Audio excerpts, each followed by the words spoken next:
Ladies and gentlemen, boys and girls, welcome to another special episode, G-Day edition of Herschel Talkers. We got Big Sean returning on a nice, steamy, hot day in the spring. How we doing today, Sean? Doing good, man. How about you? Doing well. Going to jump right in and talk a little bit about the G-Day game. It's going to be this Saturday, 2 p.m. on SEC Network. For all these cheap guys out there, I'm gonna be bumming some hopefully username and password for Hulu to watch SEC Network because I am cableless. Cut the cord until August, where I did YouTube TV. Hey, first we're going to jump in and go ahead and get the negative out of the way from the spring. Georgia had 6 suspensions pop up. We went back old school Mark Richt style. The last 2 were a big blow as Brenton Cox and Robert Beal got caught with marijuana, I believe, in their room. They were probably smoking out right before practice, and I think it was one of the hall monitors smelled some. That's a very interesting, there's a police report. Also, what is it, Breeny, and here's the other 2, the wideout, Tyler Simmons and Tyreek Stevenson. I believe they were in a fight. They got in a barroom fight with some employees from one of the bars. And Jaden Hunter, I believe he's the one that got in trouble for the license, I believe. But anyway, there's 6 of them total. Not a good look. I would say probably looking at Vandy might be a little light in the pants. Tyler Simmons, I don't know if he'll get suspended. So anyway, the 2 that I was worried about is Brenton Cox probably going to play right away on the defensive line, and Beal, he was in the rotation last year. Anyway, get your thoughts on the suspensions. 6 of them. We're probably leading for the Fulmer Cup right now. Last year, the winner of 2018, I looked it up, hilarious, is fulmercup.com, was Rutgers, the Fighting Scarlet Knights, is number 1 on the Fulmer Cup. So we're probably leading right now in the nation. So anyway, what you think, Sean? Well, obviously, it's not, a good thing. It's certainly concerning when you have this many suspensions this early into the process. I mean, and it could just be,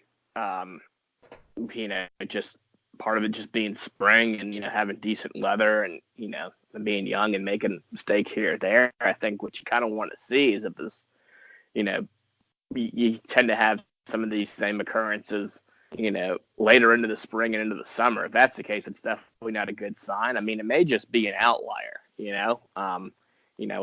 I think I feel better about it if, obviously, Quells, they finally got focused and the leadership in the locker room took over and just, got on the focus, you know what I mean?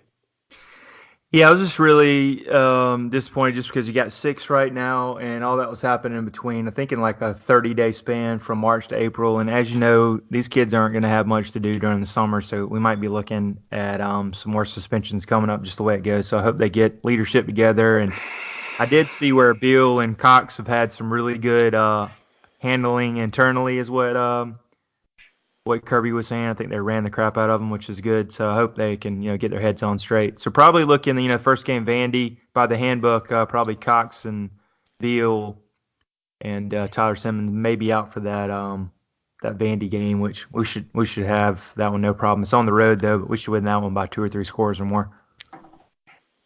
Agreed. So anyway, yeah, I mean, and that's the other blessing, I guess, as well, is that fortunately the schedule's not necessarily front loaded. Yeah, the first 3 are easy. At the beginning of the year. Yeah.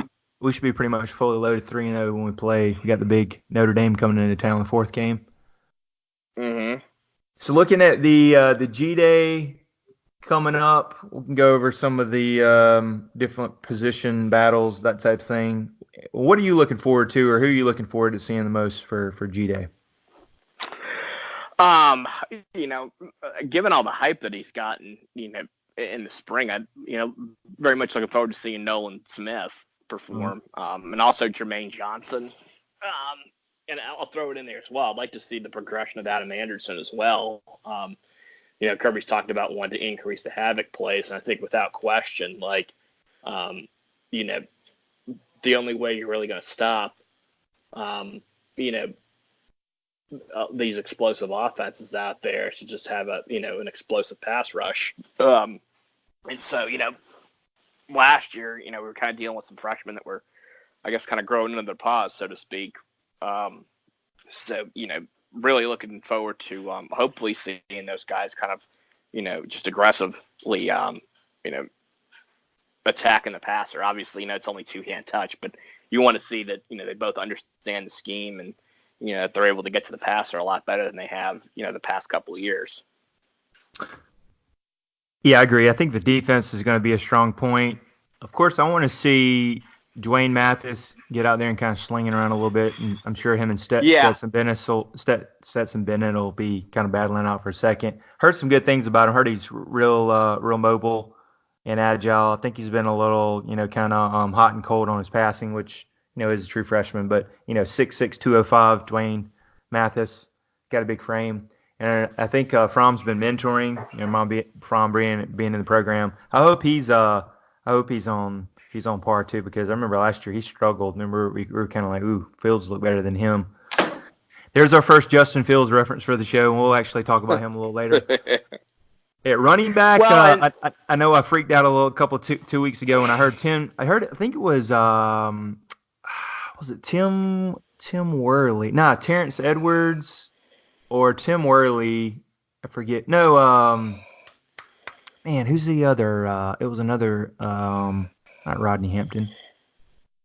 One of them attended practice, and they said, I forget who it was on Dog Nation, that it had Swift was a little gimpy with his ankle. It had James Cook was coming back from an ankle injury, he's not 100%, and Zamir Whitestone was an injury. So I'm thinking we had at that time, we got Brian Herring and some walk-ons, and I know I had a little freak out text or called you.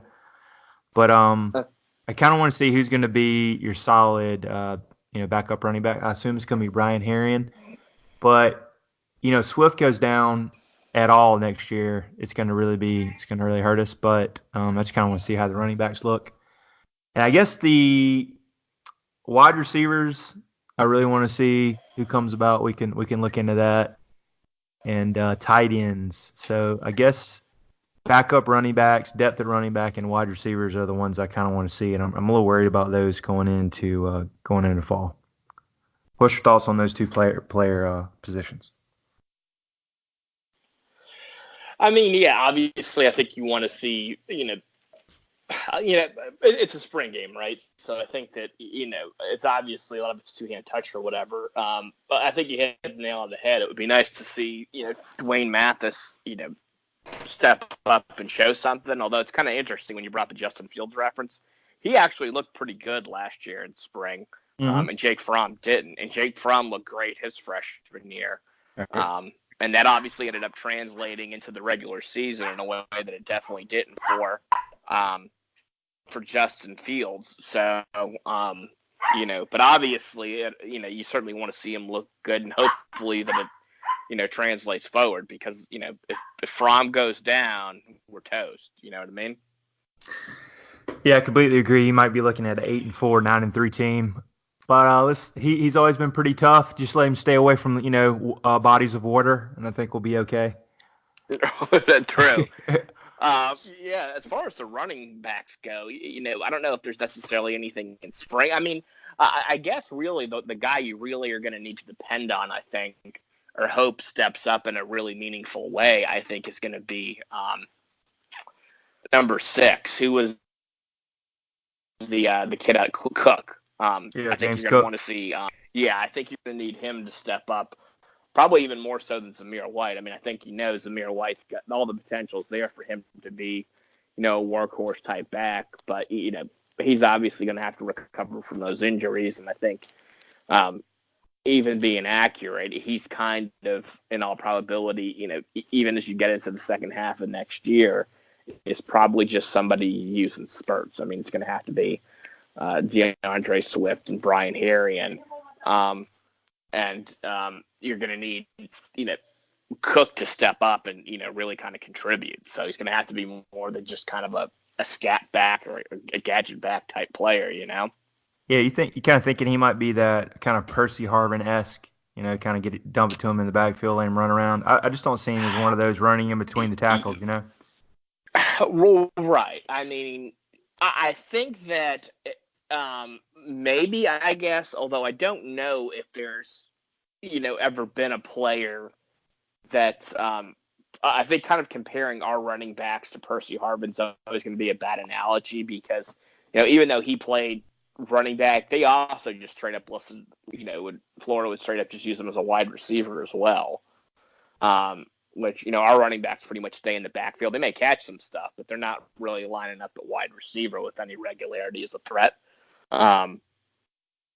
So I think really what you need him to be is just,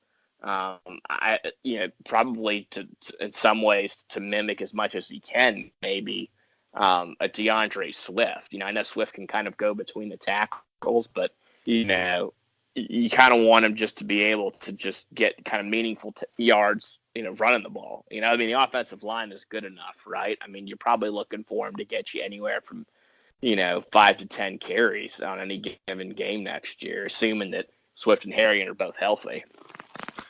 Yeah, I agree. Also, we got your boy Kenny McIntosh, a.k.a. Dodge Ram, coming in. I know you're really excited about him. Sounds like he's a bruiser. They might be able to use him in goal line. I don't know. He could be redshirted, or I'm not sure about the depth chart. But pretty much 5 solid backs. I think Zamir White, they're going to ease him in there maybe that 3rd or 4th game.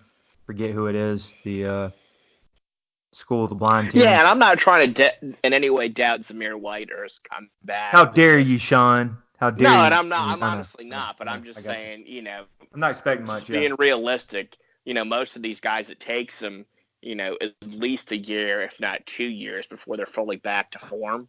Yeah. And this guy hadn't played football in close to, it'll be, close to 3 years, right? Once he actually does step on, it's not going to be a high school field like it was the last time. It'll be a college field. Yeah, well, 2 years because he missed early in camp. But yeah, I see what you're saying. Yeah. How about on the? Go ahead. And even when he comes back, I mean, I just think that there's so much there. We're probably looking at 2020. I mean, and again, I could be wrong, but we're probably looking at 2020 before he's really making meaningful contributions. I mean, even look at Chubb when he had that bad knee injury. I mean, it didn't really look like he got fully back to form until last year in the NFL. As crazy as that is. I agree. So, yeah, looking at wide receiver, a little worried at that. I think you're clear number one. I don't know why, but. Well, let me get to it. You're clear number one. You should be much more worried about running back than wide receiver, but. Yeah, I guess I just kind of want to see who's going to be your go-to. I think, J.J. Holloman's going to be your solid number one. Been hearing great things about D-Rob, Demetrius Robinson, saying this is his best, one of the best, outbreak guys in the spring. Hear Matt Lander's name a lot. You hear Kyrus Jackson in the slot. Then you've got help on the way. Everybody keeps talking about Dominique Blaylock and then George Pickens. Any update on the Pickens thing with the grades, or we're still kind of holding tight? I know it's getting close to May. The last I heard was that, they seem to think that he's on target to, to qualify. So they get them tutors in there, man. That's all you got to do. Come on. That ACT. Mm-hmm. See, I think I was high on Landers last year when he came in. I think he's 6'5", 205. I think he's just going to be one of those red zone type. You can just kind of throw it up to maybe another. I forgot his name. Who's the one? Javon Wims type, maybe a little taller. He came on at the very end, and they kind of like a safety valve for Fromm. So yeah, Landers. Any other guys you've heard that are doing pretty well? Are we still waiting on Trey Blunt? Actually, it's interesting. Didn't he catch a touchdown pass last year? Yeah, it might have been against UMass or something, right? I mean, he's in the rotation. He's a junior. Well, he came in with Swift, right? Yeah. I mean, did you throw Tyler Simmons' name in there as well? Yeah, Tyler Simmons is going to be your solid number 3. I forgot about him, but him getting in trouble. But, man, he's a blazer. Crumpton's there as well, correct? He might have been gone there, right? He might have been seen. I don't know. Yeah, they lost him. I think he was last year. He might have been gone. Okay. Yeah, I think Well, they'll be okay when you get Blaylock and Pickens. I think Blaylock, they're waiting for him. They're already talking about him. He might be your kick returner. They're like that kid's going to be plug and play right away, or at least in the rotation. I think he looked really yeah, good I'm in not that all Under that. Armour game, 3 touchdowns or whatever. He's real good. Yeah, I'm not worried about him at all. And I'm not worried about wide receiver at all. I think there's just more than enough weapons there. And especially with the way we throw the ball, I mean, it's not like we're um, Come out and sling it. running like a four. Well, we're not running a 4 or 5 wide receiver set. So if we've got a solid three, and then can just add another 2 guys in there that can, I guess at least spell a threat, we're fine. But the thing is we can honestly, there's enough depth there. We could probably run a spread system. I mean, I don't even think you even threw Tommy Bush's name out there, did you? I mean, he's tall. I hadn't heard his name too much, but yeah, I guess he made some catches. Yeah, he's tall? 6'4" from Texas. Yeah, I mean, there's more than enough talent there that I think we're gonna be all right. Yeah. You gotta worry about something, man. We're a Georgia fan, you know. Mm-hmm. Yeah, another one I want to look at is tight end. You got Charlie Warner, who's coming back. He's good when he's in there. I think he was right behind Nada the last couple of years. I don't know if he's like the Blazer guy, but he's one of those that can move the chains. He's your clear number one. You got Kilpatrick. Um, Or is it Fitzpatrick? Fitzpatrick. He'll be your. And then one of the guy, who's the guy? I forgot his last name. Rode. ROD. He's coming off that knee injury, but he's not. He's on the team, but he's probably not 100%. He was a 4-star. Again, the Eli Wolf transfer coming, which from my buddy Tony, I want to say his name, Voltar, Tony Vol says he's a slow white guy. You're not getting too much. I think he had like 6 catches for 30 yards for the Vol. So I mean, maybe he can give some blocking. But what do you think about the tight end? Should we Warner? I know we don't use him that much, but I think Warner's going to be solid. But I think it's good to have some depth. I mean, Like, right. he's 3 stars, a big kid. Yeah, I mean, I think the big thing is just making certain that whoever it is can block. I think that's the one area of Nada's game that was kind of underrated, was how well he blocked for us. And so we obviously know Charlie Warner can catch the ball. I haven't paid as much attention to his blocking or whatever, but I think as long as he can do that, I mean, again, that should be good enough. I mean, with the offensive line, you got Jake Fromm coming back. You've got experience at running back. I mean, at this point, issues or concerns with the offense, barring any unforeseen injuries, it's kind of like picking that shit off a pepper. Yeah, there you go. All right, looking at sound like there's some battles. Who do you see as maybe the top 5 coming out of the spring for the offensive line? Who would you say? I heard it's been kind of some battles, and we're pretty. Yeah, we are. I mean, we're like real deep. I mean, I think that, in all honesty, I think the only 2 positions that seem to be secured are left tackle with Andrew Thomas and right tackle with Isaiah Wilson. And it seems like the rotation at guard changes every week. I mean, I've heard Sawyer getting some play in there, and Solomon Kinley and Sawyer. Yep, and Sally. Hey, what else do we call him, Sean? The Mona Lisa, because he looks cross-eyed. He's like there. Hey, I'm looking at that Mike linebacker, but I'm looking at that defensive end in front of me, right? Exactly. When you can look at 2 things at once, it's got to give you an advantage when you're setting up your blocks, right? Ambidextrous with his eyes. Exactly. Yeah, I mean, again, there's just the amount of talent there on the inside of that line is just completely ridiculous. Cade Mays has been kind of maybe outplaying Ben Cleveland, who I think is probably 100%. Yeah, I mean, but that's not really surprising, right? Because the knock on Ben Cleveland, from what I've heard, has always been he's not necessarily the greatest practice player, but once you put him in games, he's it's hammer time. Yeah. So the fact that he is or is not a great practice player doesn't so much concern me. Again, the guy shows up in games. The interesting thing will be to see if does Trey Hill. Trey Hill, like you said, he might end up center, man. Plug and play at center.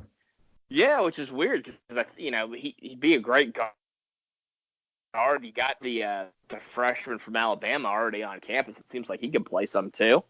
Well, you hadn't But heard. I think you I got know he's barely on there, so I'm sure they're putting him in the system. Well, yeah, I think there's so much depth at guard. It's just it would almost be like white noise if you had Trey Hill to the equation, you know. But there is a chance that Isaiah Wilson and Andrew Thomas both leave next year, so you got to have some depth on the bench. That's why Sam Pittman gets paid the big money. The depth there is crazy. That's right. All right, rolling over and looking at the defense, I'd say the weak spot there, what everybody's kind of worried, is defensive line. I think we're going to be strong they're going to be young but really great at linebacker and then the secondary. I don't know. Like, I don't necessarily know if I'd agree with that. I mean, they're bringing back a lot of guys on that defensive line. I mean, and the best of the bunch is a sophomore, and Davis. But you got 3 or 4 seniors that are coming back, and then you got a slew of good freshmen, one of which is a 5-star. I mean, to me, like, I think that if you're looking for a potential weak spot on the defense, or an area where maybe you've got some concern, although I don't think there's a whole lot there, it might be an inside linebacker, just because, obviously they don't grow Roquan on trees, as you're fond of saying, and you're right, but, last year. Nakobe Dean, baby. Get on that train. Well, right. I mean, last year, you had kind of a work in progress, right, with Monty Rice and then Channing, number 30, I guess, the converted running back. I mean, I guess those guys have made strides, but, neither one of them I don't think you're necessarily going to mistake for, being All-American type material. So you're really looking for a Channing Tindall and, like you said, Nakobe Dean, Quay Walker, some of those guys to step up. Yeah, then also that's what I want to see this spring. I want to see because it seems like is that his name? Who's the linebacker you said they've been raving about? The inside linebacker. Yeah, I was going to say, guess who? I think I told you yesterday. This is on ESPN Top 25 Under the Radar Players. They went through all the top 25 teams, and surprisingly, inside linebacker Tay Crowder is under the radar. And Crowder, yeah. Kirby's been raving about him. He came in as a wide receiver / 2-star running back, and he's just really busted his butt. They moved him over there. He's what, 6'2", 6'3", 225, 230, and got some he's got some wheels. And so yeah, it looks like he might be starting over there. This depth chart could be a little rough. Is this is your homeboy? What's his name? Lagendog. His defense right now, I mean, could switch. You mean Laguna Dog? Laguna! I like Laguna Beach. That was a great show back in the day. I did watch that, and I watched The Hills. This is his rough chart. Laguna? Lagendog? Lagendog? So Alzheimer's kicking in, man. Sean, since I had my birthday, said I have Alzheimer's. And when I'm singing, I sound like I have Down syndrome, even though I was trying to sing Creed the other day. We should play that for our 6-person listening audience. I think they'd agree.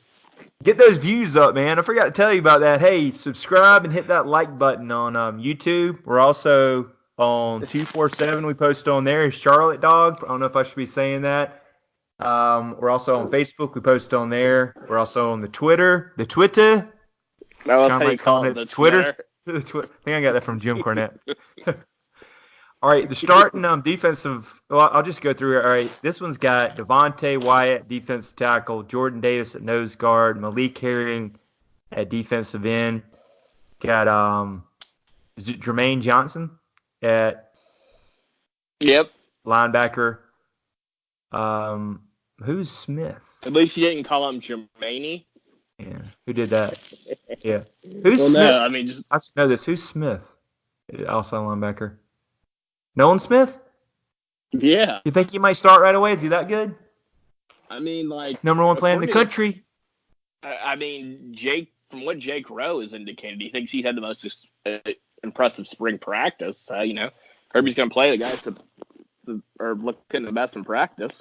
Got Tay Crowder Monty Rice at inside linebacker. Your star is going to be Wilson. I should know who Wilson is. Who's Wilson? Tavad Wilson, number Yeah, 15 from coming off that knee injury, looked good in the bowl game. Got Eric Stokes, your boy DJ Daniels. You've been hearing good about him. Got Reed and Otis Reese. You think Otis Reese will be more of a safety? Or they're going to put him in there at linebacker. I think it depends on how he, grows. Like Alec Ogletree. I mean, he started out at safety, but he just kept growing into a linebacker. I just don't know with Reese. I mean, but he played a lot at safety for us last year in meaningful minutes, and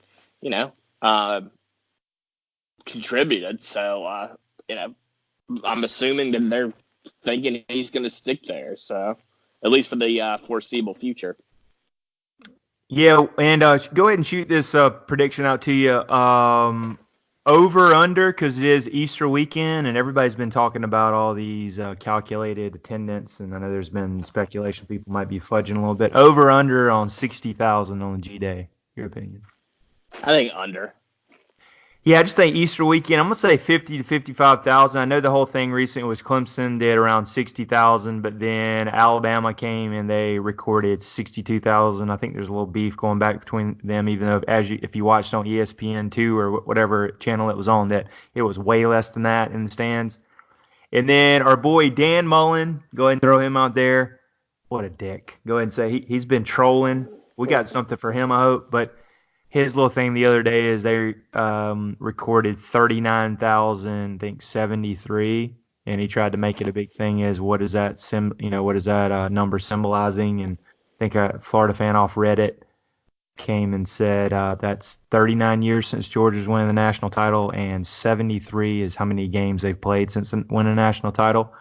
So we got 2 straight against them. Blasted him at Mississippi State when they came to town 2 years ago. I was actually at that game, 31-3, punched him in the mouth there, and we gave him a beat down in Jacksonville. So that's when you circle for next year. And I think you're just giving Kirby more and more bulletin board material, and he's gonna push that as a focus. Yeah, I'm not all that worried about Dan Mullen. Hey, Dan Mullen, or Swamp Donkey. Well, and I feel like with him though, like last year, Florida actually had, I think, a top 20 offensive line. All those guys are gone, so you're gonna, they obviously didn't replace them on the recruiting trail. So who's gonna play for you? You know what I mean? Yeah. I don't really know that they got collectively better after this recruiting cycle in relation to what they lost to the draft and, graduation. Yeah, I agree. They did they rallied at the end to get top 10, 9 or 10, but I think they're still missing some key pieces. Yeah, like a quarterback. Yeah, Felipe Frank. He's supposed to be the quarterback whisperer guru. You still got Felipe Frank. Felipe, yeah.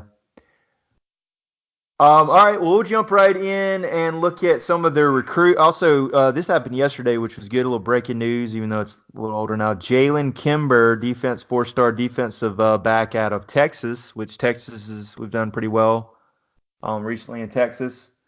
So that came on. I think that bumped us up from 15 to 9. Could have been changed today on 247, so that's great. At some added depth. And what are some big recruiting prospects that are going to be at G-Day? Because I know this is always a big recruiting weekend. Well, I mean, you were talking about tight end. And so I think probably the top overall player in the state of Georgia this year is Arik Gilbert, I think. Can we call him Eric? I don't know if that's how you pronounce it or not. Maybe it is Eric. It's saying right here that he was offered in the 8th grade. Is that crazy? Must have been a monster. That is crazy. But, talking about, he's a 5-star tight end. And so, getting him back on campus at a position of need is obviously big. To me, the more impressive guys that you're looking at are, Sam Pittman's already got a commitment from, I think, what 247 saying is number 2 overall offensive tackle for his class. And for 2020. And on top, Talking about Broderick on top, Jones, 6'5", Broderick 275. Jones, There you go. correct. And then he's got Tate Rutledge, who I think is a 4-star, but is an offensive tackle. And then Paris Johnson, who I think is the number 1 overall offensive tackle according to 247. He's been Ohio State verbal for a while, but he's taken, I think, at least back-to-back visits to Georgia, including G-Day games. So, I mean, obviously, if he's taking visits like that, there's a lot of interest there. It would be Another thing with huge that to one. get. Another thing with that one was I know your boy Centel mentioned. He said he was, the reason why he picked Ohio State was because of Urban Meyer, and of course Urban Meyer not being there. I think it's opening up. I think we got a shot at that one. Pittman getting him on campus. There's some interest there, so that'd be really big. No, for sure. For sure. So how about these RBs? We need some running backs come in. I'm hoping to get 2 5-stars or maybe a 5-star and a 4-star this year. I know they got Kendall Milton. I know you got to. He's gonna be on campus. I know you got to look at him, even though he's from way out in California. But I feel like this is it's going to be a big visit this weekend. Well, yeah, it seems like he's kind of, his interest list isn't necessarily geographically limited to staying in California, because I believe he's taking visits to Ohio State, LSU, Alabama. So, Del McGee's a pretty damn good running back coach, especially from a recruiting standpoint. So, getting him on campus is huge. Yeah, about the other one too that I really like is Mikhail Sherman. I think he's the number 1 inside linebacker out of DC, and there's some rumors, and obviously rumors are what rumors are. It's not for many of the 247 insiders, but there are people that are speculating he may already be a silent commit to Georgia. But obviously getting him on campus is big. The verbal commit or announced, you think he could be it possibly? If you had to pick one, yeah, arguably. I mean, yeah, that'd be a huge get. So. Yeah, speaking of that, you like the guy Marshawn Lloyd, 5-star running back out of DC. You like him as well, too, right? How are we looking with him?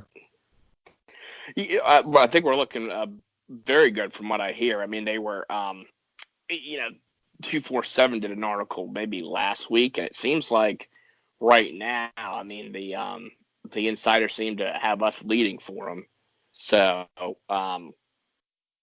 that's obviously good. I guess some other guys, too, that are, on the those were just kind of prospects that were considering Georgia, I guess, that we were looking at. But Carson Beck, Broderick Jones, Nazir Suckhouse, Jamil Boros and Justin Robinson are all going to be there as well. It looks like also 2 of the in-state running backs with Kobe Pryor and Tank Bigsby are going to be there. And then Jahmyr Gibbs. So I guess there's kind of 3 guys that I don't know if you call them plan B options necessarily, but that are supposed to be there. Interesting, Brock Vandergriff, who's 2022 quarterback. These are some great names. Yeah, well, I mean, he's, but I think he's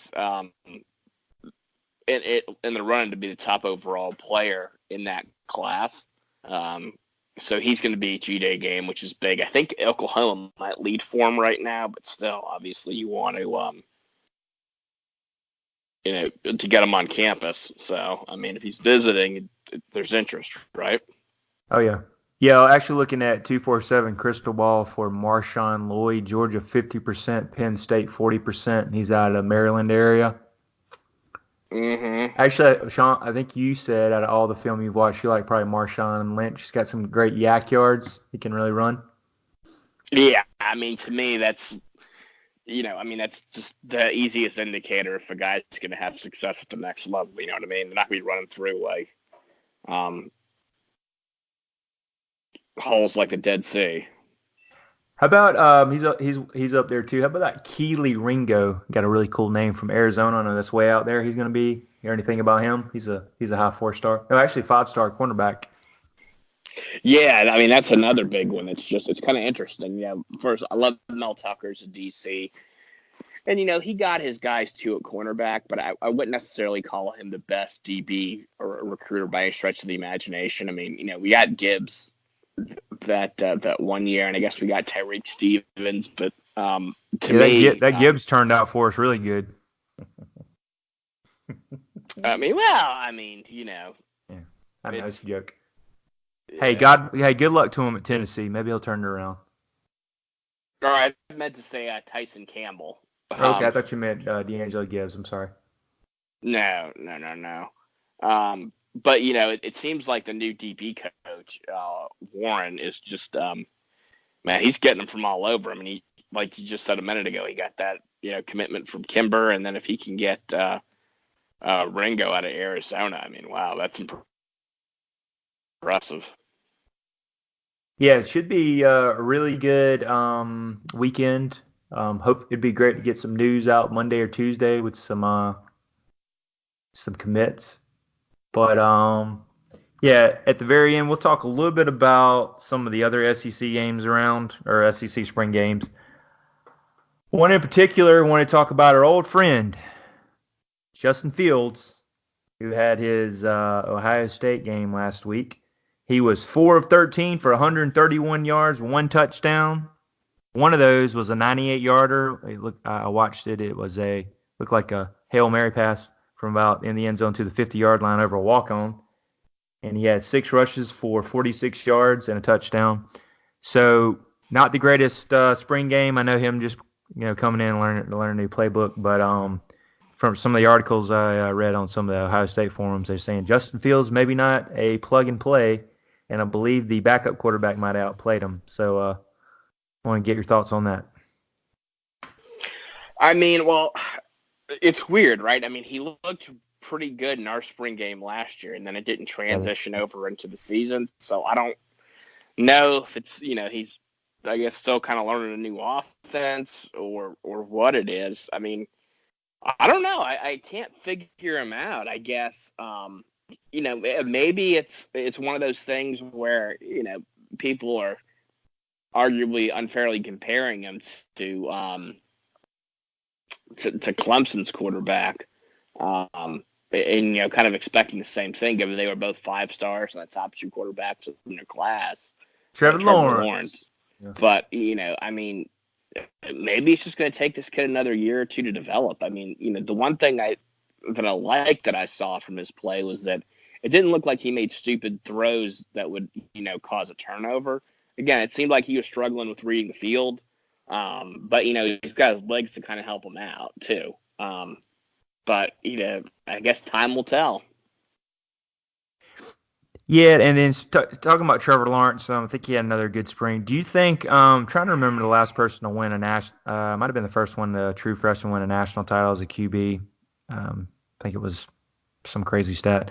But do you think it's one of those with him? He's gonna continue to progress, or is there's one of these maybe you won too early, too soon, and then maybe fade a little bit, or what do you think is going to happen with Lawrence? I mean, even though their schedule's garbage next year. By the way, well, you got to remember, above all else, and even though they played in a different era, football is still a team game, right? I mean, they're Tom Brady or Drew Brees or Peyton Manning, who are arguably the 3 greatest quarterbacks, and even throw in, Aaron Rodgers in there, the 4 greatest quarterbacks of their era. None of them won a college national title, right? So, and too, although again it was only playing a half, you can really throw in what he did last year as well up until the Georgia game. It was kind of the same thing. The guy was, people just thought this guy was going to be unstoppable, right? And it's just, it's a team game, like I was saying. And so some of the benefits Trevor Lawrence had last year, he had a really experienced offensive line, which a lot of those guys have moved on. I mean, I'm sure they've recruited well. And, they should have some talent there. But they lost a lot on the defense as well. So, I mean, Trevor Lawrence is going out there and, rushing the quarterback and, making key stops on 3rd down. You know what I mean? So it's about a lot of these other things. I mean, I think the guy's going to, I don't think there's any question he's going to put up points and, he's going to put up great stats and he's going to put that offense and the team in a position to win. But there's a lot of other factors there. It's just really about, does the rest of that team, kind of step up and, not allow a drop off at those other positions. And if that's the case and that happens, then they should be okay. If not, then it's going to be it doesn't mean he's going to just dominate for the next 3 years. Yeah, I mean, they got pretty much an easy path. I was looking at their schedule the other day. The one that might be interesting, I think it's the third or fourth game. It's Texas A&M comes to town at Clemson, but man, the rest of it's ACCs hate to say garbage this year. So I know they got to play the games, but you can pretty much plug and play them in the playoffs again. Hopefully, we'll be but there. that doesn't necessarily mean though that that they win it though. Again, I mean it's and depending on the teams that they play too. I mean, if that defensive line doesn't step up, I mean, I think that they could be vulnerable to a team with a good offensive line and a good running game. Yeah. Two teams scared them to death last year. I know when Trevor Lawrence went down right after the whole Kelly Bryant thing, they escaped Syracuse with the third-string quarterback. And then Texas A&M, if they didn't have Kelly Bryant, they would have lost that game on the road. That Trevor Lawrence struggled in that when he showed that he was a freshman. But they did end up winning the national title. So anyway, we're going to – go ahead. No, you're right. Yep. So lastly, we're going to talk about our favorite team, Alabama, in the A-Day game. I just wanted to point this out. So Tua struggled a little bit. I know it's spring game, but he was 19 of 37 with a pick, 265 yards. I believe they say overthrew a lot of his, kind of struggled a little bit, and I believe his team lost 31-17. I think they're similar to Georgia where the guys get steaks and then the losing team gets like hot dogs or something. But Mac Jones was 19 of 23 for 2 touchdowns and 1 pick for 271 yards. So the backup quarterback, I know it's spring game, outplayed Tua. And then Sean keeps saying the Empire might be stumbling or falling a little bit, that Alabama might take a step back this year. What's your thoughts on Bama coming into 2019?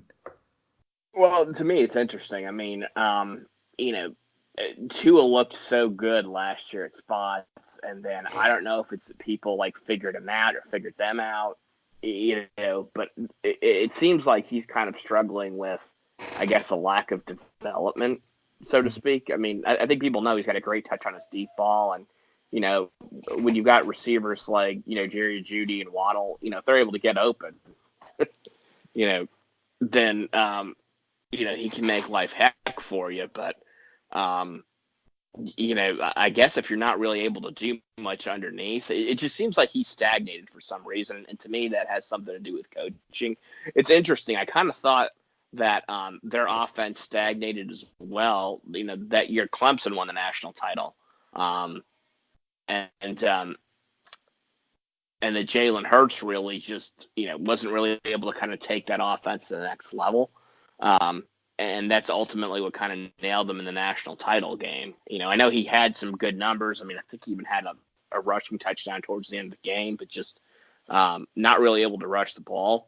Able to pass the ball effectively. In the national championship game last year, I mean, geez Louise, he might as well not have even played. He got dominated. Going back to Tulalele, that is. I mean, totally dominated. So, I don't know. I mean, at some point, Saban's lost a ton of coaches and a ton of coordinators. And, I mean, kind of your longevity, I think in college football success seems to be tied to, the quality of those coordinators. And so once they move on, if you can't find effective replacements, you kind of, it hurts. And so, I think Alabama, I think this is probably the first year where I feel, confident that we're the better team on paper, across the board. Hey, finish. Can they finish? That should be it. And can you stop the backup quarterback in the SEC championship game? That's right. On a side note, to Layla, his brother, I don't even want to try to pronounce his name, was 6 of 9 for 93 yards and a touchdown, 1 pick. So there's wasn't that against a third string offense though, or third string defense? But yeah, pretty much. I just thought it was interesting. His bro is on campus and he's probably third string. It's kind of, I forgot he was even part of that last year's class. He's a 4-star, and I mean, they're saying he could be better than his brother, but I doubt it. That's going to be a lot of big shoes to fill, you know. Yeah, I know. And Justin Fields could end up being better than Deshaun Watson. right. Guy I'm pulling for But this year is our boy Jacob Eason. Did everything the right way with the Washington Huskies. Needed to look up and wonder how well. Wonder if he did well in the spring. I forgot about him, but I hope he does well because he did everything class act. Sat his year out, even though the whole thing with Fields. He got in there. And another interesting thing is Luke Ford, who announced on the same day as Justin Fields transferring, has not yet gotten cleared to transfer right away and play right away with Illinois. So I think that shows you there's some loopholes in the NCAA system. I mean, same thing. The kid, I think, had his granddad. He wanted to kind of be back, back at home, kind of similar to Demetrius Robinson. So I hope he, Luke Ford. They talked real well about him. They said he was a team player. He's got a little homesick. I hope he's able to, get his yeah, I mean, it was eligibility. a starting fullback last year, right? Even though it was a tight end, yeah. Yeah, I mean, I wish him all the best of luck. And I know there's a lot of hate out there, and a lot of people want to throw shade at like Justin Fields. I mean, and I understand why. My thing is, the kid's 19 years old, and he's pretty much been told by everybody and their grandmother he's a shit. So how else do you expect him to act other than that way? You know what I mean? He's even one of those Netflix series. I think I saw him. QB1 or whatever it was. All right, man. Get it off your chest. Yeah. When we say we're gonna start a podcast at 6:00, it means Trey. We need to know. start at 6:00, not 6:05, not 6:07. And you're getting stern on your at your old age. You're getting strict on that. I like it. I mean, I want all this technical difficulty bullshit figured out. Man, tough one today. Coming in hot. All right, guys. Thanks for joining us. Yeah, thank you to all 6 people that listen to our podcast. Hey, we're getting our views. Well, I just hope they get up for this one. Hey, subscribe, like, comment on social media. We need y'all to rise up, man. We need for you to rise up. Herschel Talkers, thanks for joining us. It's going to be SEC Network 2 p.m. G-Day, and we'll probably be back in the fall with some previews for the 2019 season. Mm-hmm. Go Dogs, and we're out. Sick 'em.